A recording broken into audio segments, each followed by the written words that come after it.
Mamãe, já perde a barriga, mamãe. Um potinho. Isso, os animais que se aventuram na selva urbana. Eles estão entre nós, mas como dividir espaço com espécies nada domésticas? Dá um potinho, dá um potinho. O que você faria se tivesse de cara com um macaco dentro de casa? Daqui, mamãe. Capivaras atravessando a rua? Elita, a vira-lata solitária cruza estradas perigosas levando marmita para outros bichos. Gavião do Corinthians? Sim, eles em si não falta a um treino. Mas porquinho só em São Paulo, onde tem onça no meio do trânsito e lobo-guará andando pelo condomínio.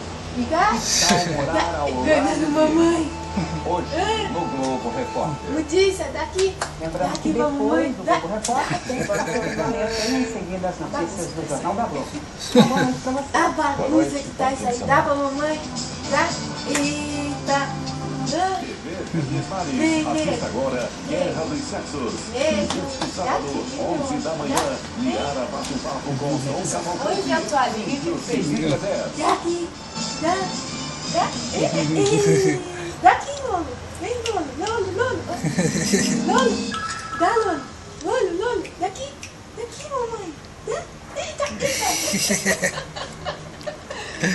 daqui, mamãe. Daqui. Dá, mamãe. Daqui, mamãe. Fica, tá zoando com a minha cara, né? Tá zoando com a minha cara, né, Mudinha? Tá zoando com a cara de mamãe. Dá. Ei, coisa linda.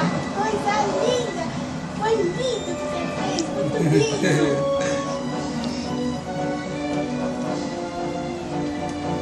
Ó, babadinho, ó.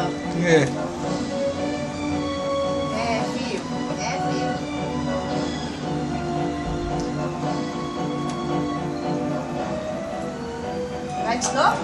Vai de novo? Vai ajeitar.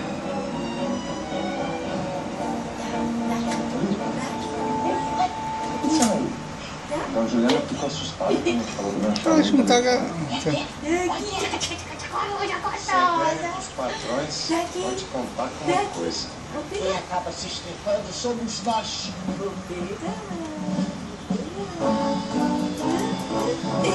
Daqui, Lolo. Podemos começar a leitura. Daqui, Lolo.